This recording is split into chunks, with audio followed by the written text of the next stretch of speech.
Hey everybody, it's Haig here from Co-op again in a back-to-back weekend of interviews. We interviewed Vahe Berberian yesterday. It was amazing. I hope you all checked it out. And we've got Hovik Keuchkerian joining us in a minute. And I see Vahe is on, Hovik is on. I'm getting confused with everybody here. Hold on one second. Let's get Hovik on.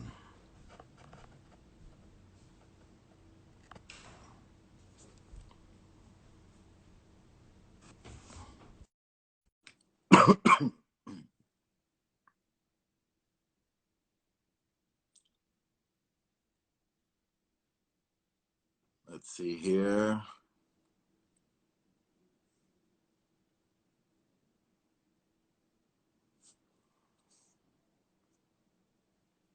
By the way, as we're waiting for Hovik to join us, we've got.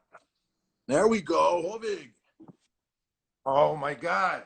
We did it. What? 1 second, we did it. Yeah. Yeah. Inspeces. Yes.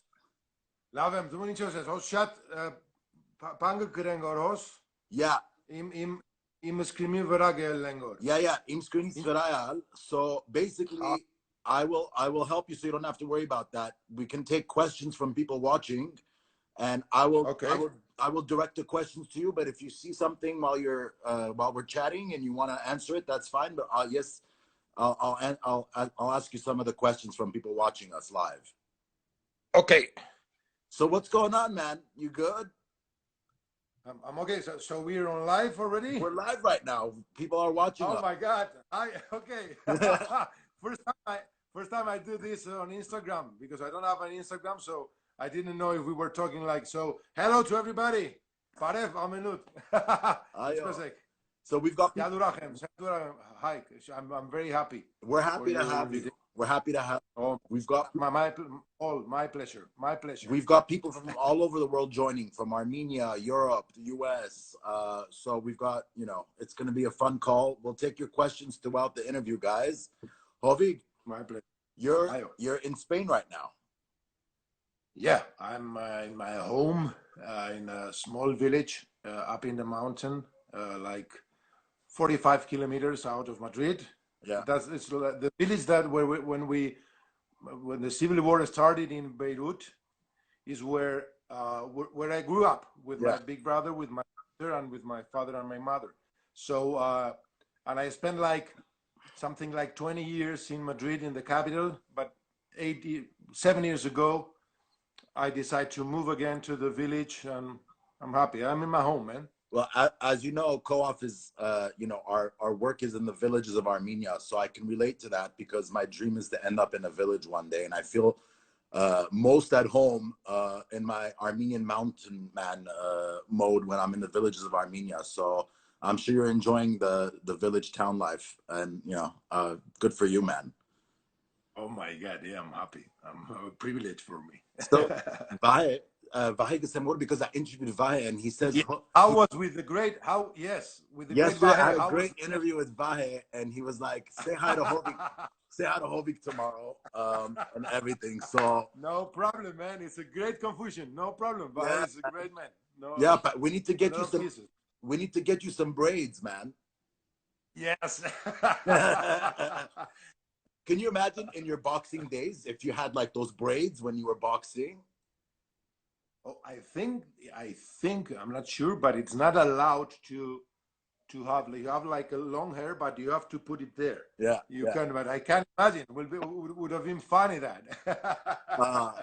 But yes, gente, ma. So I'm going to ask you all these crazy questions. We're going to go all over the place. So feel free, brother. Feel free. So, Hovik, my parents are also from Beirut originally, and I know that you moved to Spain at like age 3 or 4, very young, che? Yeah. So, question: How? I know that your mother is Spanish, and your father's obviously Armenian. Was your mom living in Beirut at the time when she met your father, or like what's the story of your genesis? Oh, it's a great story. My mother was that strange kind of woman at that time that she loved to travel. to go on trips. So she went to Beirut to take a look for that big Beirut in that era. You know? Yeah. And like a tourist, and to find some work or something, because I don't know how to say in English. He was a costumer. Yeah. She was a costumer. Okay. Yeah, like a designer. And my father, at that time, he had like it's like customer's way. He has like shops for dressing women and all this stuff. So they met there. This is getting juicy. Did he dress her? Like clothes. Yeah. Clothes for women. Sorry, my English is not very good. Sorry. No, it's okay. I was gonna say, did he dress your mom in Beirut? Is that what happened? Okay, no, okay.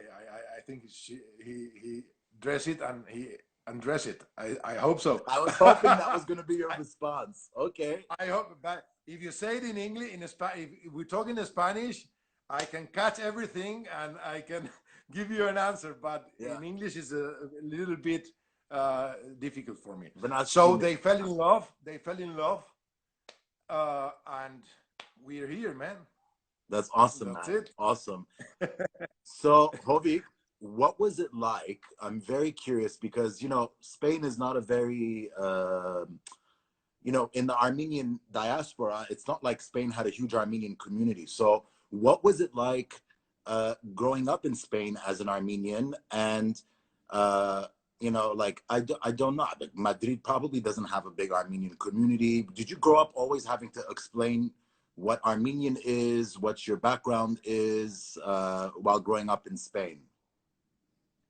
Well, you're right. When we moved here, I think all the Armenian people that they were at that time in Madrid and in Spain, I think my father knows everyone. Like, I think they're like, I don't know, I'm not gonna give you a number, but maybe 50 families or 100, I don't know, something like that, like a very small community. Because when the war started, Spain, it wasn't in the map for the Armenian people or people living in Beirut. But my mom, she's a Spanish, so and at that time here it was starting the democracy. So it was like 2 + 2. Let's go to mom's country. So and at that time, okay, you have a name that is Hovik, which in Spanish, I have 5 letters in my name, and you don't pronounce 2 of them. So when I was shooting my last movie in Armenia, great movie, great team, great people. It's first time in my life that everybody was saying my name right, Hovik or whatever you want. But here they put the H, they say G, and we don't have V, so we say B. So my name was Jobbik. Hovik, Jobbik, Ovik. So is that, so they can't say Hovik. There are 2 sounds there that they have to try it, but they didn't. And I'm sure they did an amazing job with the last name. Oh man, it's like, this is when the teacher at the school, she was saying the first day in the school, I was new. I knew when my name was coming next. It was like na na na na na na na na, and one out of nowhere, like na na na. Oh my God, what is, like in the face you can say that, okay, that's me. That's me. That's Hovik Keuchkerian. No problem. But it was like they didn't really know Armenia. So at that time it was like, he's from an Arab country. It's like hi inche. Yes, Bezdige say Babas Haye, yes, Beirut Zenerem, Mamas Espanatsie, Hai Espanatsi, Beiruti, Pajgarzes vor Kermanen Jose. Okay, your Spanish is very good. So, okay, you're Spanish. So that's it. So would you say would you say you're probably the most, I would say you're the most famous Spanish Armenian. In many ways, you probably put Armenia on the map in Spain, no? But we have here like Ara Malikian. He is a genius. Yeah. We have Ara Malikian. He's a great guy. I met him once, and so I think now we're two. Ara Malikian, awesome. And that's we're not alone, man. Iraruet. Yeah, of course. Hovik Keuchkerian, you were talking about filming a movie in Armenia with, I think, Gurjan, if I'm not mistaken. So recently you were there, I think for like a while, and during the pandemic, che? Hayastane, vercheras. Ayo, yeah, vor skusav, pandemian skusav, yes. Am sumegin February. How do you say February in Armenian? Pedervar. Pedervar. The first Arachino de Pedervarin, Honkatsi. Megamis amem badrastutune ring, portsere, music, amem pana vorbetke badrasteneng. Iev verches kesank, iev am sun kesani ergusin, marcin, ies Espania veratarza. Iev verche garopsa am sun dasnein June, garoatza norenon ertal. Yeah. Iev verchatsnele am sun 4 July veratarza. Uroman, like this is kind of strange trip that everybody is on now in the world, you know. So, but great. Was it your first time in Armenia this year? Was my first Arachinan camera. First time, but in the same year I went 2 times. So in the first time, now second time. Yeah, and the movies. I think we have like a great movie. What's the movie about? So what's the movie about? Okay, like doing the long story short and not telling a lot of things, was in back in 1946 when Joseph Stalin called all the Armenians in the world to come back to Armenia. Yeah. Like promising work and house and all this shit that he didn't do it. Okay. And it tells the story about one of these Armenian American guys that he went back to motherland, believing these promises, and he get caught in jail. Okay. So there in jail, there's another guy who's Armenian guy, like a painter, like an artist, like with many reasons, he end up working in the prison like a guard. So the story is like the human relationship between, in a very special way, between these two human souls in Armenia, in Yerevan, at that era, in the Soviet Union era in Armenia. And it's an unbelievable story, and it's a beautiful story, and with Armenian team, Armenian people, in Armenian, in Russian, a little bit in English, because this guy, and the name is Amerigazzi. Amerigazzi, how they call at that time, to the Armenian Americans that come back to motherland. So, and there's Michael Grosjean, who's the director, the writer, the main character, and you fell in love with him. And your character is? My character is Tikran, and he's like the other guy in the movie. The prison guard. And the prison guard. I thought so. That's me. The prison guard, yes. Who's an artist? He ends up there. Yeah. But imagine that, no? You put an artist working in jail. Yeah. You're killing the guy. You're killing the guy. You know, Haydenov Arak Sam Hayastan Lusonerun Uremen Hovigin film of Hayastan Negarahanetsin Aistari, Michael Gurjanin filmne, Yev Newton Teman Hayna Dartuchan Jamana, Kefor Spurkits հայեր տեղափոխվեցին սովետական Հայաստան 40-ական թվերին եւ պատմությունը ուրեմն ամերիկահայ անցիմը մասին է, որ կփանդարգվի եւ հարաբերություն կստեղծե փանդի բահագի հետ. So when is the film going to be released? Do you know?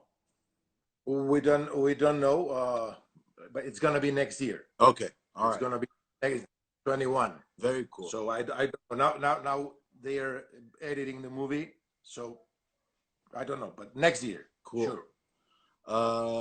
So what was I going to say?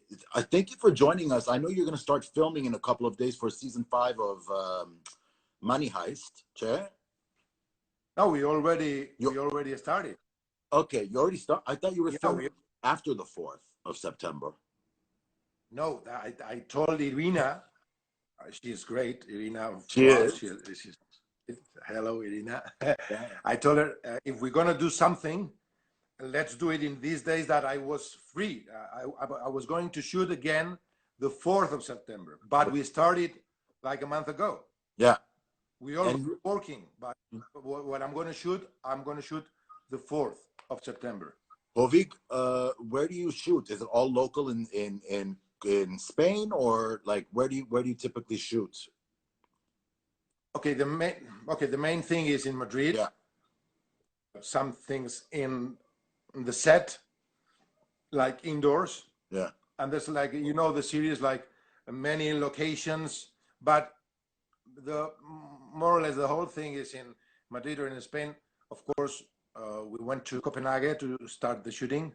We spent there like a week, but it's in Madrid. Yeah. Cool. Yeah. The Netflix, like the headquarters of Netflix in Europe, for Europe, are in Madrid. Nice. In Spain. Nice. So we shoot there. Hovik, my brother yesterday was really excited. I said, I'm going to interview Hovik. And he said, I'll ask him this question because, you know, he's too lazy to actually go live. No, I'm kidding, Shant.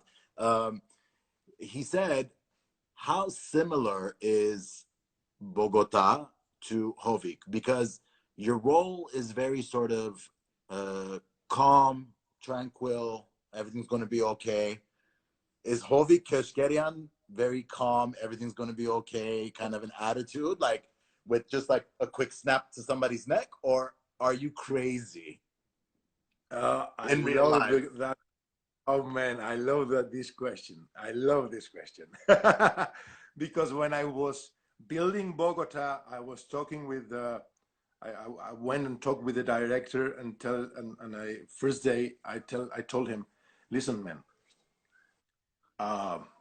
here everybody's shouting in this series. Everybody's shouting, everybody's active, everybody wants to run and they shout and they say, I want Bogota be like calm, and is what you say. He's calm. He's a professional. Yeah. Knows his job. He has 8 kids with 8 different women, so he knows what's to work. He's a professional. He's calm. He's cold. You say cold, like he's thinking. Okay, he's not aggressive. Yeah. You say aggressive in English. Yes. He's not violent. Okay. So, second part of the question. I'm not a violent. I'm not a violent guy. I'm not aggressive. Sometimes, not in English, but yes in Spanish because it's my language. When I defend my opinion, when someone is telling me something that I think it's not, I can be aggressive without knowing, without aggressive talking or kind of rude, but it's just I'm big, my voice, my sound, and I use my hands and I put the energy. So never aggressive or violent physically. Yeah. But talking, if I'm defending something that is touchy for me, I can get a little bit crazy. And of course, I'm crazy. So Bogota is crazy as well, but you didn't see it yet, but it's coming. It's coming. And I think everybody is nowadays. Nowadays, I think everyone, you have to be like a little bit crazy Of course. to go. But Of course. So yeah, it's easy for us genetically as Armenians. I think, you know, there's that bit of crazy gene in there, you know, where we easily get all like, wow, you know. But that's the excuse. That's the excuse. And listen, brother, I have the half of my blood is Armenian, but the other half of my blood is also for the north of Spain, from Navarra, which they are people like they are tough. They're hot-blooded too, huh? Yeah, and they are like if they think something, they're gonna do it, and you're not gonna change their mind. Ooh. So I have that fucking mix. Good. So I have double excuse. Love it. Hovik, so you were talking about I'm somebody that I really love combat sport. Actually, a lot of people don't know how we were talking about being aggressive and whatnot. How did you get into boxing? You know, you were a heavyweight boxer. For some of our people that don't know, what pushed you to go into boxing all those years, and why were you passionate about boxing? Okay, I was when I was like a basketball player, but when I was 19, I broke my leg in a jump, and I get like a surgery, and I never could jump again and run well. You know, I was like, so I stopped playing. I stopped playing basketball, and I started to do kickboxing. Like, with legs and yeah. Then I opened my. If your leg was broken, how were you doing kickboxing with a? Okay, it's not. I don't know how to say it in. It's not the leg. Is the part of the leg that connects with the foot. How you call that? Ankle. Ankle? No. Like down on the floor. Show us your feet. Show us your foot right now. Show me your foot. Oh yes. So this. Show me that. That Bogota foot. Vormasa. Yes, this. Okay, that's the ankle. That's the ankle. The ankle. Okay. Yeah. Okay. The ankle. Okay. So that's not. I can do it. It was about the jumping. The basketball, no? Yeah. So I opened my gym, and then I started to box, and I fell in love with the hands, with the technique, with the for me the philosophy, for the training, for the whole thing in boxing. And without knowing it, I was like two times. I was first a Spanish champion of kickboxing. After that, I was one time amateur Spanish champion, and then 2 times a Spanish professional champion of the weight. And was like, okay, how do I say this in English? So in my life, when I feel fear for something, fear to do something, I have to do it. If I turn around, I go, I'm not gonna go ahead. I can't leave. Yeah. So what happened with boxing was like, I was, every time that I jumped to the ring, man, I was like scared. I was like that it wasn't my place. But then the bell gongs, and I started there, and it was like I said a lot of times. It was my. I didn't went to the university, so because I didn't want to. I wanted to work. Yeah. And it's been my university. So boxing has all the things that you need, basic things that you need to do your life. Yeah. You suffer, you go down, you get up again, you train for a day. It's a university. Hovik, you know, you nailed something. It's overcoming fear, right? So every human being has fear, and like, you know, a lot of what we do at Co-op is teaching kids to overcome those fears and go for whatever they're challenged by or whatever is unknown to them. So, you know, it's just not our kids in co-op, but I think everybody, there's two things that I always say. One is fear and one is ego. And if you can overcome those two, you could accomplish a lot and go into areas that you otherwise would be hesitant to. But, you know, I can only imagine, you know, when you're entering a ring and like, you don't know if you're going to get your ass kicked in front of people on top of it. You know, it's not like you're having a one-on-one fight, whatever, like the cameras are on and you might get your ass kicked and hit the ring. And like, you know, it's, I'm sure a crazy adrenaline rush. So, and I've been watching actually on YouTube some of your matches over the weekend. You have a Hovik boxing YouTube site, and you kicked some ass back in the day, my friend. And you kicked me as well. I didn't see those videos. I only saw the ones of you kicking other people's asses. Because I'm like, I was trying to find videos of you actually like losing, but I'm like, oh, Hovik's only, it seems, putting only the ones that he's like been. Listen, brother, I'm going to tell you a short story. Yeah. When I lost my fifth professional fight with a French guy, I was like crying, like in front of like 10,000 people on TV. It was my fifth professional fight, and I lost by knockout in the second round. It was a soft part, and I lost by technical knockout, and I was like crying.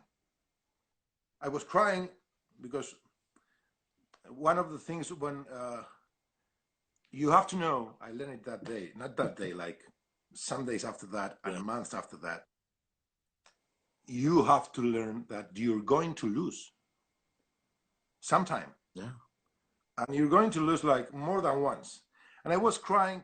I was crying in the dressing room. I was crying. And I take my car, I went home, I called my mom. We didn't have, at that time, it was 1999. We didn't have handy phones already. So I called my mom from like a public phone down to my house, okay? Called my mom. My big brother, he already told my mom that I lost the fight, but I was okay, no damage. And hi mom, yeah, I lost. I said to mom, I was crying. I said, I lost the fight. And my mom from Navarra, north of Spain, she said, like, I remember like it was yesterday, and you were expecting winning every time? Go home, sleep, and tomorrow you come and I prepare you good lunch. And that's a mom, you say, you were fucking idiot. You were expecting to win every day? Yeah. What's that? But yeah, she didn't baby you. She's like, get yourself together. You're not always going to win. And I'm going to feed you tomorrow. Yes. And I stopped crying. It was like, boom. Were you crying because of failure, or like were you just crushed, like your ego? Like what was the root of it? Like were you I can't tell. It was like I wasn't expecting to lose. Yeah. So it was like you can't control that. Yeah. Just I was, and listen, and then I keep going. I was training, and I fight again, blah blah blah. Okay, but I have it clear. Like years after stopping boxing, it was like now I'm realizing the lesson that I learned that day. So it's not that life teach you a lesson. No, it's all the time that passes until you understand why happened that. And that's all the road that you did it with that pain. If it happens to me now, I will take a shower, and I already knew that day, after that day, I was a better boxer. And I know boxing what it is. Yeah. At that time, I didn't knew what boxing was. For me, it was like, I'm not a boxer now. Okay, I'm not active, but now my knowledge about boxing, about what to do, the control, not too much physically, not here. But physically, I was like very strong, but here, you were was there. like, yeah. You were in your 20s, Che, when you were boxing. No, I was I stopped it when I was 30. I started late, so with 32 I stopped my career. I started like a pro when I was 27, like 5 years like a pro. Listen, yeah. I think you need a rematch with that French guy after all these years. Oh man. You know, we're talking about like evolution and like growing from it and learning. I'm like, you need to go back and kick his ass. Make him cry. Make him cry this time. No, I'm kidding. He teach me one of my best lessons. Amazing. In my life. His name was Terry Getsuli, and he was softball. Like he gave me a lesson about life, not about just boxing. Hovik, we have a question here from a Datevik. Warm greetings from Yerevan. Hovik, what has been the greatest achievement of your life so far? We admire you on TV. Warmest regards, Datevik. Say it again. What's the biggest achievement in life? She's asking. Achievement, inch accomplished. Okay. Yeah. Okay. Oh. I know it's a pretty broad question. I mean, what are you most proud of, I suppose? Okay, yeah. Listen, if you count about I don't count like things with work or sport achievements. No, for me, I think I'm gonna answer get to here. Get to today with all my life, with all my experiences, with my pain, with my smile, with my cryings, with my ups, with my downs. Like I think it's now. It's my best achievement is being here, like talking and answering this question and talking with you, and that's it. I think that's the biggest. Yeah, good answer. Yeah. Being in the moment, being alive, enjoying every minute of your life. Yeah, I get it. Hovik, tell me about your father. Okay, my father, Dios lo tenga en su gloria. I don't know how to say that in in Armenian or in English. So Asvazin, isn't it? Okay. My father, he was like a real. A real. Hovik, hayrenovese. Babas mens higher, inka higher. Arachina inka higher. If Danica bezigները բայց ինքը իրեն համար հայլալը ամենան մենց, ամենան կարևոր, ամենան դարբեր thing աշխարհի մեջ իր ուժը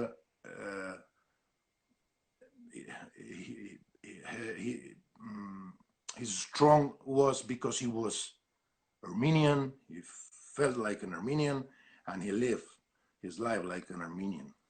So he was a great man.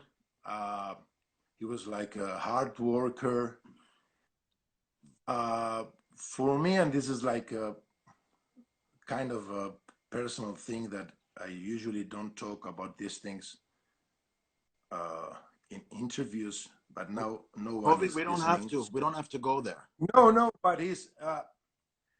I have like the image of my father, you know, but he was like always working. He was like a big man that he comes home like at night. I was sleeping or going to the school, so I see him on Sundays, and it was like a man that he said what you have to do and how to do it.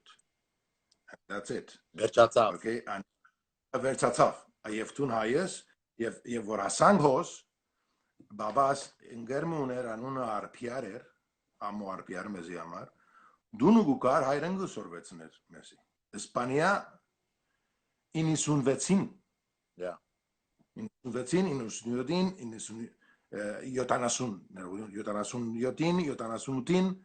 Dungukar հայրենգը սորվեցնել եւ բաբայիս հետ հայրենգը խոսեինք։ Wow. Ինքը հայ է։ Ուրեմն հայ սորվեցանք, բաբայիս հետ հայրենգը խոսեինք, մամայիս հետ իսպաներենգը խոսեինք եւ մամաս եւ բաբաս իրարու հետ անգլերենգը խոսեին։ Amazing.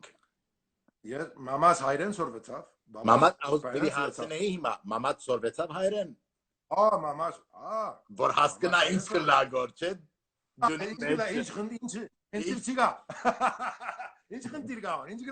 love it. I love it. Yes, հայրեն պիտի սորվիմ, ես գուզեմ գնալ ասոնք ինչ գսեն գոր։ Good for her, man. Yeah. So I have always sometimes when we didn't understand each other because sometimes having a beer one day we talk about this. When you put a man out of his, like all these people that they have to move from their countries, but in the Armenian case it's like it's one again. Yeah. So finally you're in a place and one again you have to move.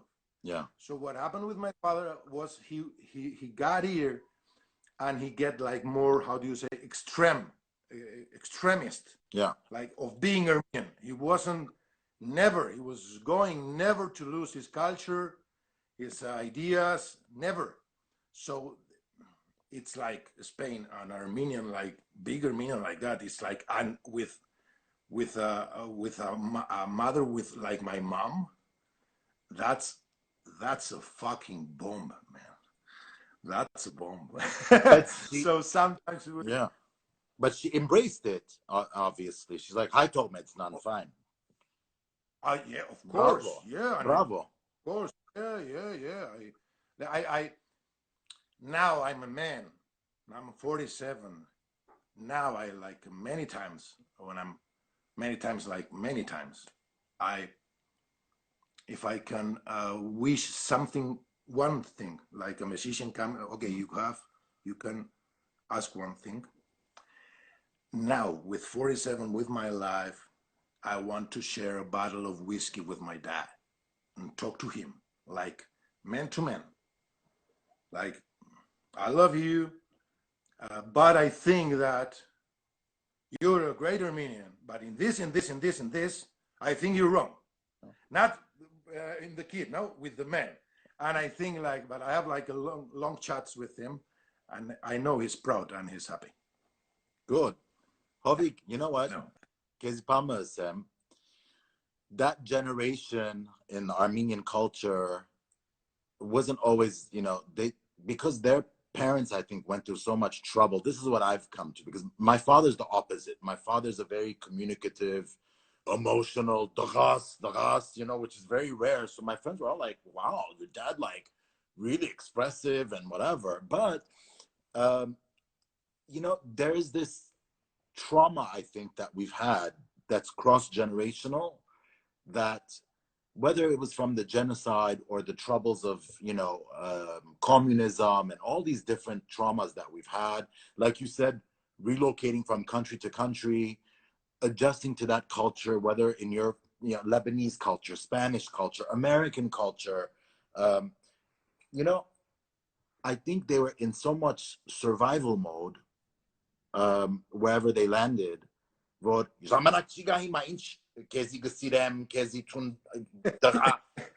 was very like, be tough, go, get on with your life, like this, that. So, and because they didn't see that from our grandparents per se, maybe they didn't know how to really express that oftentimes. But I don't know. I mean, obviously, I feel that there was a lot of love, between you guys. But of course, I think that they had a tough time expressing that, and it's also tougher for the child to express it to the adults when they're not really getting it back. Because they're like, okay, what's he gonna say if I say, Dad, I love you, or Dad, F you, I think you're being unfair to me, whatever, like inch. So yeah, but you know what, Dad, I love you. I know I'm your dad. Yeah, you so better, of course you better. But I'm looking forward to having a couple of bottles of whiskey with you when you do come to LA. So you know, we'll toast to your dad when we're drinking. Of course. And maybe I'll bring my dad and he'll tell you that he loves you. So, which he does. Dost, money heist. Score. Hi, drama gahon match. Yeah. Hi, drama. Hi, drama. Hi, drama. Hi, drama. Hi, drama. You've got them Beirut Zanadze. I'm like, oh, okay. So, anyways, but you should say, Hovik, you know, it's very interesting to me, and I think we're at the 40-minute mark. Any questions, ask us. We'll probably go for another 5 minutes. So ask your questions, and I'll be more than happy to ask Hovik. Hovik, you're an interesting soul, you know, because I researched, obviously, to me, it's very interesting when I think you've got not only that bicultural ethnicity that's very interesting in who you are, the Armenian, the Spanish, but somebody who goes into boxing, which is a rough, tough sport, but I sense this innate sensitivity in you, in your poetry, in your writings. And I think that fear that you were talking about earlier, when you're getting in the boxing ring, yes, because it's a physical violence sport, but it applies to everything in life. And I think that to go from boxing to writing very intimate and personal poetry, to put yourself out there on stage and do stand-up performing, you know, monologues, or, you know, you know, that also takes courage to get up on stage and put yourself vulnerable like that in something. Because I've listened to your interview, and there was somebody, I think when you retired from boxing, somebody encouraged you to get up on stage, and you're like, I've never done that. And he's like, it's okay, man, just do it, you know? That's putting yourself out there. But I think putting yourself out there and overcoming those fears got you where you are today on a very highly successful, popular series. And if you didn't do any of that, you wouldn't have probably been where you're at. So yeah, there's this thing where you're at the right place at the right time, and there's a lot of luck, you know, if there's a star shining above you at that minute and that time in the whatever. But the bottom line is, if you didn't put yourself out there, you know, you wouldn't have accomplished all that you have to be in this stage of your life where you're actually having a thriving acting career. So, you know, my hat's off to you. I have tremendous respect. Thank you. Yeah, for sure, man, for sure. Okay, well, yeah. It's about, like, of course, the ego. What you say, ego in English? Yeah. Ego, yeah. But this, yeah. But like, they don't let them, whoever is this them, like, scared us. Take that fear and make it your friend, and you have to know how it smells, how it tastes, and then when it comes again, you will recognize it, and you will say, come in, man, no problem, let's do this part of the trip together. But I don't know if we are free in this world that we're living now, but I want to believe that we can feel free and freedom. So letting like fear there out of you, put the fear inside you, become a part of you, and go trip with him, go travel with him. He will become a friend. He will never destroy you. You know, I wanted to close this chat with a message from you to our children in Armenia, because they're watching now, and it's going to be saved on our page. And I think that's a great piece of advice to give them. Եվ ուզում հայերենով ասել, Հովիկ գսե եւ Հովիկ ավել սուր ինչ որ գուզես, եթե սխալ գթարգմանեմ, ձեր վախերը, ձեր մտահոգությունները, how would you say that? Հովիկը ասավ անգլերենով jump protect ձեր վախերուն եւ ձեր մտահոգություններով, այսինքն մի գասկածիկ, մի մտածեք որ չեք կարող, որ չեք կրնար, Yeah, embrace that. I don't know how you say embrace your fears and embrace your. Amen vacheret, amen bezdineun amar, amen vache pama tochchin, hanget es gnamsel, vache pama tochchin lavor kesime tursene, vache kesime ti voriren jansnas, vach geses, vach, Vach, iren yeah. jansnas, Vach. vach, kidas.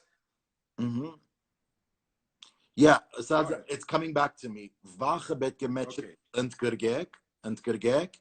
Haskenat vache, vor besi garohanak vache hachtaharek. Patete vache cheguzum and gergek zermetch. Yev andra darnak misht arkel kedarnadzez. So I think it's a beautiful, positive message. Yev, Hovik, what we try to do in Armenia is give these kids hope, give them access to different ways of doing things, different ways of thinking and achieving things and going after, careers and dreams and education that they would not in a million years think that they could do. So a lot of what we do is giving these kids that positive,